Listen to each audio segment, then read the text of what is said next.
భారతీయ రైల్వేలు ఎన్ని సంవత్సరాల నుంచి నడుస్తున్నాయో మీకు తెలుసా?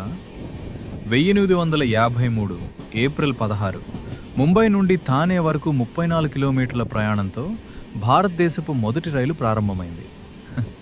ఆ రోజు మొదలైన ప్రయాణం ఈరోజు ఒక చరిత్రగా మారింది. 172 సంవత్సరాల చరిత్ర ఉన్న భారత రైల్వేలు చిన్న మార్గం నుండి దేశమంతా విస్తరించిన అద్భుత నెట్వర్క్గా ఎదిగింది. ప్రపంచంలోనే అతిపెద్ద రైల్వే వ్యవస్థల్లో ఒకటి. 68,000 కిలోమీటర్లకు పైగా విస్తరించిన భారతీయ రైల్వే నెట్వర్క్ దేశం మొత్తం ఒకే మార్గంలో కలిసేలా చేస్తోంది. ఆసియాలో అతిపెద్ద రైల్వే నెట్వర్క్. రోజుకు వేల రైళ్లు, కోట్లాది ప్రయాణికులు. ప్రపంచంలోనే అత్యంత ఎత్తైన రైల్వే బ్రిడ్జ్ చెనాబ్ బ్రిడ్జ్, అత్యంత పొడవైన ప్లాట్ఫామ్లలో ఒకటి హుబ్బళ్ళి జంక్షన్, దేశంలోనే పొడవైన ప్రయాణ మార్గం వివేక్ ఎక్స్ప్రెస్.